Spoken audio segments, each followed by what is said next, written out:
بسم الله الرحمن الرحيم. الحمد لله رب العالمين، والصلاة والسلام على أشرف الأنبياء والمرسلين نبينا محمد وعلى آله وصحبه أجمعين، أما بعد. السلام عليكم ورحمة الله وبركاته. قابل احترام ناظرین، سلسلے فتاوی اسلامیہ کے آج کے اس درس میں سوال کا تعلق ہے کہ صحابہ کرام کو گالی دینے والے کے ساتھ کس طرح کا معاملہ اور کس طرح کا برتاؤ ہونا چاہیے۔ یہ سوال کا موضوع ہے اور دراصل یہ سوال سعودی عرب کی فتویٰ کمیٹی کے پاس ارسال کیا گیا۔ فتویٰ کمیٹی نے جواب دیتے ہوئے عرض کیا کہ رسول اللہ صلی اللہ علیہ وسلم کے صحابہ کرام اس امت کے سب سے بہترین افراد تھے۔ اللہ تبارک تعالیٰ نے اپنی کتاب مقدس میں ان کی تعریف کرتے ہوئے فرمایا: والسابقون الاولون من المہاجرین والانصار والذین اتبعوهم بإحسان رضی اللہ عنہم ورضوا عنہ وأعد لهم جنات تجري من تحتها الأنهار خالدين فيها أبدا ذلك الفوز العظيم۔ سورہ توبہ کی آیت نمبر 100۔ اس آیت کا ترجمہ ہے کہ جن لوگوں نے سبقت کی، یعنی سب سے پہلے ایمان لائے، مہاجرین میں سے بھی اور انصار میں سے بھی، اور جنہوں نے نیکوکاری کے ساتھ ان کی پیروی کی، اللہ ان سے خوش ہوا، یا اللہ تبارک تعالیٰ ان سے خوش ہے اور وہ اللہ تبارک تعالیٰ سے خوش ہیں، اور اس نے ان کے لیے باغات تیار کیے ہیں جن کے نیچے نہریں بہہ رہی ہوں گی اور ہمیشہ میں وہ اس میں رہیں گے۔ یہ بہت بڑی کامیابی ہے۔ فتویٰ کمیٹی نے آگے فرمایا کہ یہی آیت نہیں، اس کے علاوہ بہت ساری آیات ہیں، جس طرح سے سورۃ الفتح کی آیت نمبر 18 میں اللہ تبارک تعالیٰ نے فرمایا: لقد رضی اللہ عن المؤمنین اذ یبایعونک تحت الشجرۃ فعلم ما فی قلوبہم فانزل السکینۃ علیہم واثابہم فتحا قریبا۔ یعنی اے پیغمبر، جب مومن درخت کے نیچے آپ کی بیعت کر رہے تھے تو یقینی طور پر اللہ ان سے خوش ہوا اور وہ جو صدق و خلوص ان کے دلوں میں تھا وہ اس نے معلوم کر لیا، تو ان پر تسکین نازل فرمائی اور جرأت ایمانی کے بدلے انہیں جلد فتح عنایت کی۔ اس طرح کی اور بہت سی آیات ہیں جن میں اللہ تبارک تعالیٰ نے حضرات صحابہ کرام کی تعریف کی اور ان سے جنت کا وعدہ فرمایا۔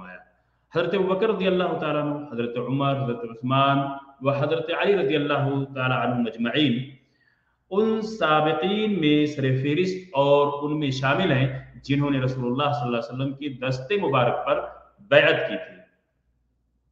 حضرت عثمان رضی اللہ تعالیٰ عنہ کی طرف سے نبی اکرم صلی اللہ علیہ وسلم نے غائبانہ بیعت لی۔ یہ رسول اللہ صلی اللہ علیہ وسلم کی طرف سے آپ کے حق میں شہادت اور آپ پر اعتماد کا اظہار تھا۔ اس طرح آپ کی بیعت دوسروں کی نسبت زیادہ قوی تھی۔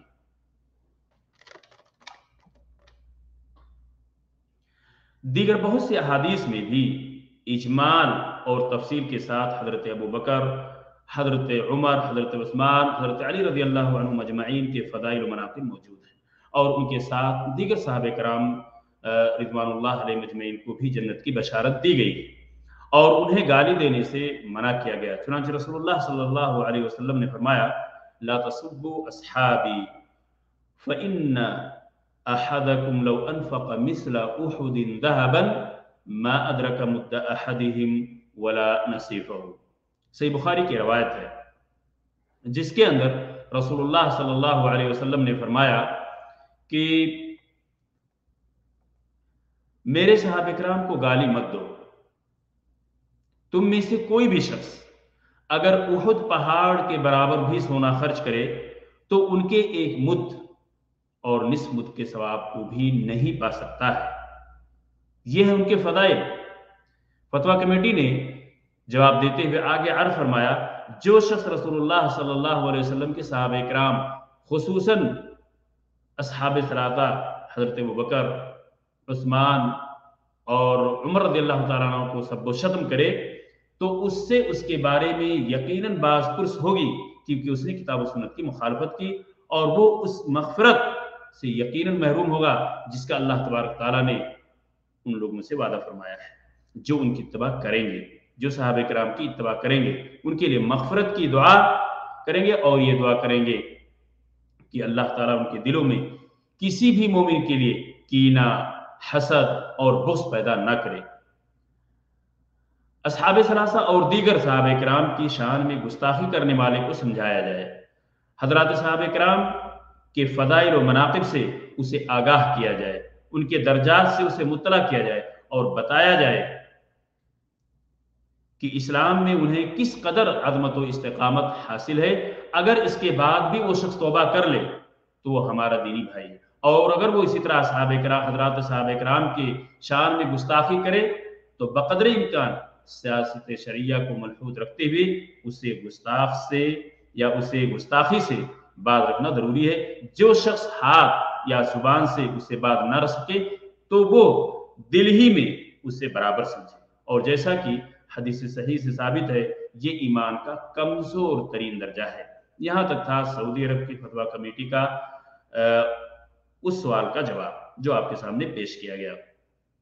ناظرین کرام، ہم دیکھتے ہیں کہ خصوصی طور پہ اگر دیکھا جائے تو شیعہ حضرات کے یہاں یہ چیز موجود ہے، اور اسی کی طرف اس جواب میں اشارہ کیا گیا ہے۔ ان کے یہاں کتنی ایسی کتابیں ہیں، من باب مثال کتاب الحرمین، یہ ایک ایسی کتاب ہے جسے آپ پڑھیں گے تو اس کے اندر گندے الفاظ صحابہ کرام کے بارے میں آپ کو ملنے والے ہیں۔ اگر آپ دیکھیں تو اس کتاب کے اندر آپ کو لعن، طعن، سب و شتم خصوصاً ابو بکر، عمر رضی اللہ تعالیٰ عنہ کے بارے میں ملے گا۔ اللہ تبارک تعالیٰ ان لوگوں کو ہدایت دے۔ ہمیں اور آپ کو شریعت کے احکام، صحابہ کرام کے فضائل و مناقب ان کے سامنے بیان کرنے، پیش کرنے کی ضرورت ہے۔ اللہ تعالیٰ دنیا کے تمام لوگوں کو شریعت کی طرف موڑ دے اور لوگ اسلام اور شریعت اسلامیہ کا مکمل پاس و لحاظ کریں۔ آمین۔ السلام علیکم ورحمۃ اللہ وبرکاتہ۔